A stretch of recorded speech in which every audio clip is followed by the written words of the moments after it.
মানে আমি একটু শর্ট, কেউ নিতে চায় না, কথা বলছেন কাম কাজে মানুষের কাছে লাখ 60 টাকায় দাম। মার 40 না হইতে বাপে আরেক জায়গায় যায় বিয়ে করছে। জীবনযুদ্ধে এক অকুতোভয় সৈনিক, রংপুরের লালমনিরহাটের তুষভান্ডার ক্যাপ্টেন মোড় এলাকার বাসিন্দা ৩৫ বছর বয়সী স্বপন মিয়া। বয়স যখন ৩ মাত্র তখনই হারিয়েছেন গর্ভধারিণী মাকে। মৃত মায়ের ৪০ না হতেই বটগাছ সমতুল্য বাবা বিয়ে করেছেন আরেকজনকে, চলে গেছেন অন্যত্রে। জীবনের এমন কঠিন বাস্তবতার মুখোমুখি হয়ে শারীরিক প্রতিবন্ধিতা নিয়েই কাজের খোঁজে একসময় রাজধানীতে যান তিনি। করেছেন কখনো গার্মেন্টস, কখনো বাল্ব কোম্পানিতে কাজ। এতে পড়তে হয়েছে বিভিন্ন সমস্যায়, শুনতে হয়েছে অনেক হৃদয় বিদারক কথা। বিভিন্ন জায়গায় ঘুরছিলাম, বিভিন্ন জায়গায় কাম কাজ করছিলাম। আমি এরকম দেখিয়া কেউ নিতে চায় না, কথা বলছেন কাম কাজে। মানে আমি একটু শর্ট, কোনো জায়গায় কাম কাজ করতে পারবো না। মানুষ নানা রকমের কথা কইতো, মানুষের কাছে লাখ 60 টাকায় দাম, যে কাম কাজে পারবো না, নানান বিধি সমস্যা দিত।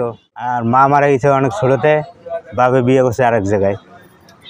মানে মার 40 না হইতে বাপে আরেক জায়গায় যায় বিয়ে করছে। তখন দেখি বাপের জায়গায় আছে, আমরা আছি আমরা জায়গায়। তবুও থেমে নেই জীবনযুদ্ধ। এ যুদ্ধে বেশিরভাগ সময় পার করেছেন হোটেলের কাজ করে। এক সময় হোটেলের মালিক বের করে দিয়েছেন তারই প্রতিবন্ধিতা দেখে। হ্যাঁ, হোটেল থেকে বলছিল যে আমি টেবিল হাতে পাবো না, গ্লাস দিতে পারবো না, গ্লাস তুলতে পারবো না, আরও বিভিন্ন সমস্যা। আল্লাহর আমাদের একটা ক্ষুদ্র ব্যবসা নিয়ে এটা দিয়ে জীবন যাপন চলে। ভালো একটা পরিবেশ, ভালো একটা দোকান হইলে, ভালো একটা ব্যবসা হইলে একটু চলার মতো হবে। বাচ্চা কাচ্চা নিয়ে, ফ্যামিলি নিয়ে চলা তখন সুবিধা হবে ভালো। স্বপনের একাকী এই জীবনযুদ্ধে সঙ্গী হিসেবে যোগ হন তার সহধর্মিণী সুফিয়া বেগম। কখনো আনন্দে, কখনো দুঃখ ভাগাভাগি করে একসঙ্গে পার করেছেন বিয়ের 4টি বছর। 1.5 বছর আগে তাদের ঘরে আসে একটি ফুটফুটে কন্যা সন্তান। 3 জনের পরিবার চলছে এখন চাপানের এই টেবিল দোকানকে ঘিরে। 4 বছর এলো বিয়ের। একটু তো সমস্যা হয়, তবু আল্লাহর রহমতে আমরা মানিয়ে নিয়ে চেষ্টা করি। বিয়ের আগে ঢাকায় ছিল, ঢাকার গার্মেন্টসে কাজ করছিল। এরপর এখানে এসে হোটেল থেকে পরে বাইর করে দিছে যে ওকে ও শর্ট এরকম কাজে নেয় না, টেবিল হাতে পাবে না, এটা সেটা। পরে এই দোকান দিয়েছি। আমাদের সংসারে এখন চলা অনেক মুশকিল আর কি, খুব কষ্ট হয়। আমাদেরকে যদি আপনারা অনেক একটু সহায়তা করতেন তো আমাদের অনেক আর কি সুবিধা হতো। স্বপনের এমন দুর্দশার চিত্র দেখে নিয়মিত আসছে ক্রেতারা। তারাও বলছেন কোনোভাবে একটি স্থায়ী দোকান করা গেলে স্বস্তি মিলবে এই পরিবারটির। এখানে সেখানে দোকান করবে এরকম কোনো তার জায়গা নাই, অভাব অভিযোগের মধ্যে জীবনযাপন করতেছে।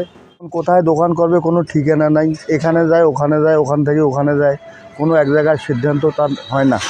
তাই এইটুকু দোকান দিয়ে বাচ্চা কাচ্চা জীবন ব্যবস্থা চলছে। আমাদের বাসা রংপুরের দিক, আমরা দীর্ঘদিন থেকে এখানে যাতায়াত করি। তো ইনি খুব অসহায়, ইনি যে একটা করি খাওয়ার মতো একটা যে পথ একটা সেরকম একটা নাই। আমরা মনে করি যে এই লোকটাকে যে একটা স্থায়ীভাবে একটা জায়গা একটা করি দিলে একটু দোকানপাট করি খাইতো, এটা আমরা সবাই চাই। প্রতিবন্ধকতা কখনোই সাফল্যকে আটকে দিতে পারে না। প্রতিবন্ধীরা বোঝা নয়, সঠিক যত্ন ও পরিচর্যা পেলে ওরাও বদলে দিতে পারে সমাজ, সংসার ও পরিবার।